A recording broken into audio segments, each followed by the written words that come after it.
Has a prominent carnivore influencer been lying all this time? Hi, I'm Dr. Eric Westman, and welcome to my channel where I review and debunk nutritional information online. In this video from Steak and Butter Gal, I've done some videos reacting to her videos before. She basically has been getting a lot of trolling, a lot of flack from the internet, and deals with that in this video. Be sure to listen to the end when you hear my final thoughts. I want to invite you to a free 7-day, no sugar challenge from Adapt Your Life Academy. This is the perfect jumpstart toward better health. The goal of this challenge is to cut out all sources of added sugar for 7 days and to limit your carbs to 150 grams per day. We will give you the full list of allowed foods. Making just one change to your diet eliminating sugar may not seem like a big step, but you'll be amazed at the impact this can have on your physical and mental well-being. Sign up to the challenge below. It's free. I get asked this question every single day, and it usually isn't in the form of a question. It usually is in the form of a hate comment, a naysayer type of message, DM, email. These people are coming at me saying that what I am spreading and sharing about the carnivore diet is harmful, dangerous, misinformation, and it's dangerous to people's health. These people truly believe that I'm lying, that I'm straight up lying on the internet. Let me just show you the typical type of message that I get. Well, you know, I wonder if a lot of these comments are not really people, but they're bots. They're fake people being sent by who knows what sort of agency or whoever wants you not to eat meat, for example. But let's see some of the trolling that Steak and Butter Gal gets. There is no way she is pooping with zero fiber. She's definitely lying. It's been 5.5 years of eating nothing but fatty meat, butter, eggs, some seafood here and there, some pasture-raised chicken here and there. I just poop less. I definitely don't poop every day, but to most people, that's a concern. They're gonna say, oh my gosh, you don't poop every day. Pooping every day, first thing in the morning, is the ultimate sign of health and good digestion. Well, certainly I've heard that from people who are selling products for you, probiotics or fiber supplements, so that you have the illusion that you're healthier because you're generating more bowel movement. It's occurred to me since I've been teaching a low-carb diet, not quite carnivore, it's carnivore-like. People do eat less. They automatically, because they're burning their body fat. So that's the way we teach it. And then they do have less waste, meaning there are fewer bowel movements. The bowel mass goes down. And part of that is because the bacteria go down. And part of that is just because your body is using the food more efficiently. If you watched one of my videos before where I reacted to a young man who had an ileostomy, meaning his bowel movements went into a bag. When he eats meat, he never sees any meat in the bag, but when he eats vegetables, he sees the vegetables in the bag because they're not digested by humans. We don't have cellulase to break down cellulose. So there's this whole hoopla about having fiber to be able to poop. Well, the common sense part of the face validity, meaning just look around you, and do animals that don't have fiber, do carnivores, are they able to poop? I mean, do they ever have trouble in the wild? That's kind of the common sense sort of looking at it. So it doesn't surprise me that she has eaten this way and has not needed fiber supplements. And so if you do poop less often, it's not a medical concern. But if you have hard stools or hard to pass stools, that is a medical concern. And yes, I've seen people have that issue on any type of diet, even a low-carb diet. So there are ways to manage that if it happens to you. I just want to understand how I ate so healthy and so clean and even calorie restricted and portion controlled, yet I still looked like a Buddha. I see so many young women make themselves suffer, punish themselves by force fasting after they binge. You create this brutal, vicious cycle of eating so much junk food, creating this cycle of feeling this shame and guilt, and forcing yourself to fast or just straight up starving yourself because you feel so bad, yet you still want to look good. And that's because we're just not eating the right foods. I've walked it through my own teenage years and my early 20s. I'm now 27 years young. I just want to help as many women as possible out there of all ages. It's never too late to turn your life around and to get healthy, look fit, feel amazing. Well, a lot of things to unpack in there. I like the comment about eating real foods and to not getting caught up in the junk food, the processed food, the binging that happens with those types of foods specifically. I worked at a diet and fitness center years ago, the Duke Diet and Fitness Center.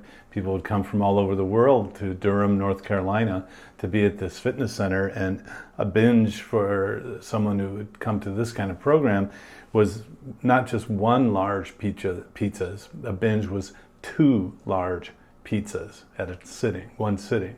So yeah, binging the food and then punishing yourself by starving. Learn early in life, please, and then teach your children, your grandchildren, that what you eat really matters. And this processed food, it's called ultra-processed food now, is not healthy, and it creates these vicious cycles. There was another comment she mentioned about why she has the Buddha belly, the bloat, and I think it's the bacteria. I think it's the fermentation that happens and the gas that's created when you eat carbohydrates. Often people get a reduction in their belly size within just a few days because when they go on a low-carb diet, because the bowel gas goes down. So the inches actually go down pretty quickly. And have you had that experience? Please let me know that if you start eating carbs again, your bowel gas starts to, as evidenced by flatulence, that you'll start having more flatus. So having more bowel gas is a sign that you had some carbs. In fact, among my patients, the small straw poll that I've taken informally is that the carbs are kind of detected by the gas that you pass. So passing gas becomes sort of well, what did I have? Oh, yeah, I had some carbs yesterday. Sort of, that's because the bacteria chomp on the carbs and create the gas. That doesn't happen if you're just doing a carnivore diet. Through the years, there's some organizations that have kind of picked up on this low-carb message, and one of them is the anti-flatulence organizations. It's just users who create this, who had trouble with flatulence, and they've known for a long time that you want to reduce the complex carbohydrates and the sugars, because these are the things in the diet that creates the gas.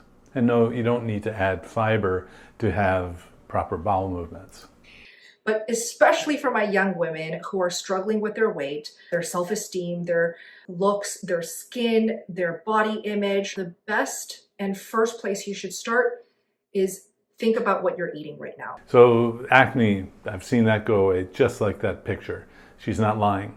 I poop 2 times a week. Twice a week is the maximum amount of times that I personally go number 2. On the regular, when I'm having fatty red meat, my butter, my eggs, and as much as I want to eat with these foods, I only poop twice a week. And this says so much. When I'm pooping only 2 times a week and I'm eating as much as I want and my belly is flat, then it just goes to show that pretty much everything that I'm feeding my body and eating is fully digested, fully absorbed. Well, it's funny to hear her talk about number 2 and farting and all that, and be having fun with it. So when you think about it, do lions and dogs and all, do they have toilet paper? I mean, they don't. So a carnivore living in the wild, of course, there may be some other way to get the fecal matter off the bottom, but yeah, having 2 bowel movements a week is just fine. I think of it as taking out the trash rather than detoxifying. There's a lot of internet teaching where you have to detoxify, and if your bowel movements don't move, all of the toxins are building up, and people get high colonics to clean themselves out, and I just never really bought into that. So it doesn't matter how often you poop. I even met someone who all of her life poops once a week. Now, it might not seem right for you, that's okay. And in fact, I'd like to see if you can find a paper that shows the frequency of pooping, but wait, that would be among those who eat carbs. so it may not apply to this group of people. I once had an hour to meet with a person who studied lions in South Africa. It was one of the conferences that Professor Timothy Noakes put on in Cape Town. And so I had a lunch hour to be able to pick his brain about carnivores, the lions who are actually in the wild. And I remember a National Geographic where they collected the urine of baboons in the trees by putting down a tarp, and that during certain times of the year they had ketones. And so I wondered, how would you study lions in the wild and learn about their eating behavior, and that yes, they eat meat. And I asked, well, do you know how often they poop? And off the top of the head, he didn't know. I guess it's not a question that lion experts want to know, and yet people are emulating what carnivores do, having a bowel movement less often. And yes, you can have normal bowel movements without fiber is not lying. Ooh, I haven't had a period in 7 months. Could carnivore help? I suffered with no period for 2 years. And this happened year 5 and 6 of being vegan. I was vegan for a total of 6 years straight. Literally the only thing that I did to bring back my period was to go carnivore. Let me say that I see that as well on low carb, high fat, or low carb keto, or with a little bit of vegetable matter. It's not just a carnivore diet that can do it. And this is an important point. There are a lot of people who get their entrance into the low carb world through the carnivore door. And yes, it may work, or you might have your entrance into the low carb keto world through the intermittent fasting door, if you will. But it's not the only way to do things. And so if one of these becomes too hard to do, there are other methods that work. Learn about other, if you are learning an approach where it says you can't have coffee because lions don't drink coffee in the wilderness, that's okay. There are other approaches that keep the carbs really low that allow you to have coffee, so you don't have to go in the carnivore door and then out back to the processed food world. Explore the other low carb options, low carb, high fat, carnivore-ish options, if you will, before throwing the baby out with the bathwater, so to speak. Do you have to go high fat carnivore? I don't think you have to. I think what's more important is you start carnivore the way that is sustainable and enjoyable. More than anything else, how you get yourself into this carnivore lifestyle is going to be very, very crucial to how long term you can stick to it. Well, so some metabolic issues like PCOS is a cause of abnormal menstrual cycles, even infertility, polycystic ovary syndrome, or PCOS. And I see people who fail the in vitro, the hormonal fertility kinds of treatments, and they say, well, all that's left to do is go lose weight. So they end up in my office and they do a keto, carnivore-ish kind of diet, and the periods come back and people get pregnant. I still get a postcard every Christmas from one patient whose child is growing and says, thank you, Dr. Westman, for helping us have the baby, because the periods came back and she became fertile. And so carnivore can help PCOS. So can other methods, other things that get better are, again, you probably wouldn't believe it. And you would think that I'm lying or that she's lying. And no, these are actually real things that can happen. I ate at least a full stick of butter. Let me show you. One stick in the US is exactly 8 tablespoons, and that's exactly half a cup of full animal fat of butter, okay? This one is by Tillamook. It's the only one that I can find here in Montana, unsalted. I like unsalted just because it's delicious and it makes me feel my best. I scarf it down at least one of these every single day when I first started carnivore 5.5 years ago. Some days though, I would eat 2 full sticks of butter. So as a word on that, not everyone does that, not everyone has to, and consider the source again, so that if you're trying to reverse diabetes, trying to lose weight, I don't want you having sticks of butter, even though this influencer is saying this is how she did it. It was fine for her, but it's not going to be advantageous for weight loss, for reversal of diabetes. And in our studies, we never allowed or recommended, well, I suppose we wouldn't necessarily know. If someone did this, they would tell us, but we didn't recommend having sticks of butter on your steak, for example. So always consider the source. Steak and Butter Gal did not have to have a major diabetes reversal, although it's possible that you could have butter in the context of other things that you eat and reverse diabetes, because butter, which is fat, doesn't raise the blood glucose. So if you go from a high carb diet where the carbohydrates are raising the blood sugar, remember you only have 5 grams of sugar in the bloodstream at any given moment, butter is not going to raise the blood sugar, but these other foods, the other carbs, will. About the word about the electrolyte supplementation, I usually say sodium or salt. Then you can get salt through bouillon, bouillon cubes or crystals or paste. You can get magnesium through magnesium pills or magnesium, milk of magnesia, a liquid form of magnesium. And then potassium, I don't think is a big electrolyte of concern unless you're on a diuretic pill or other medication that has you deplete potassium. But certainly that product, Element, is very popular. It was created by someone in the paleo primal community, so they're very sensitive to additives. Recently, I'm getting a lot of people coming to me at Duke telling me their stories about carnivore diet, and tell me your stories down below, please, in the comments. And one person actually brought me the flavored Element product and said, I can't use these, I'm sensitive to them. It was someone who found relief from lots of symptoms following a carnivore diet. And so the idea of getting one that's not flavored, not sweetened, may be a good idea if you have that level of food sensitivity. And I think carnivore is fixing a lot of food sensitivities that people had or maybe knew about, but it's a very strict elimination diet. You have to think of it that way. And it took 5 pounds of meat plus a full stick of butter at least. So I honored my hunger. I know it sounds ridiculous. That's how I brought back my period, okay? Our paper on PCOS and a low-carb diet was published in, I think, 2005 or 2007. It was a proof of concept paper, meaning we took a dozen or so people. No, this one was actually 5. No, fatty liver was 5. Proof of concept. The other one had about 11 women, I believe, PCOS.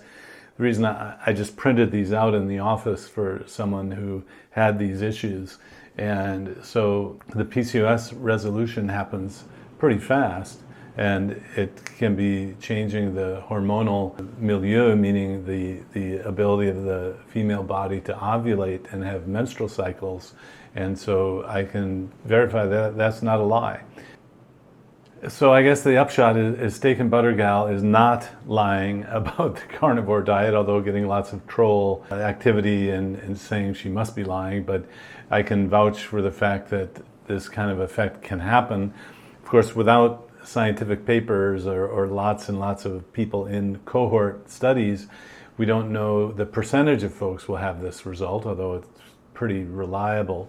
We don't know the side effect profile that might happen, and so I'm still advocating for scientific evaluation and studies of a carnivore diet before I can recommend it with the same kind of policy support that I can for the diet that we recommend, the low-carb, high-fat diet, because we had papers to support it.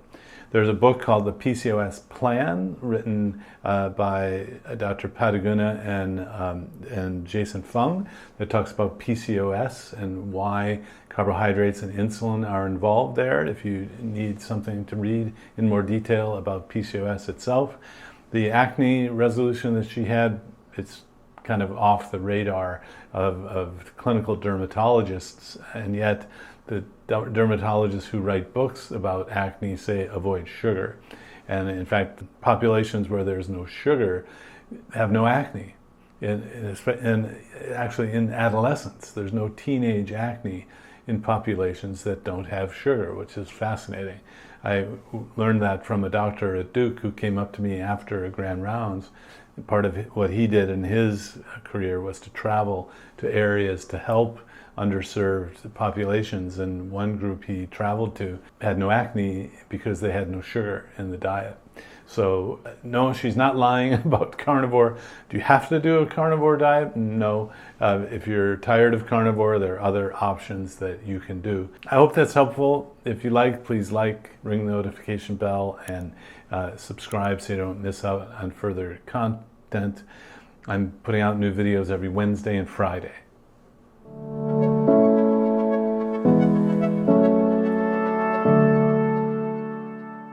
If you enjoyed this video, be sure to like, subscribe, and hit the notification bell, and check out adaptyourlifeacademy.com.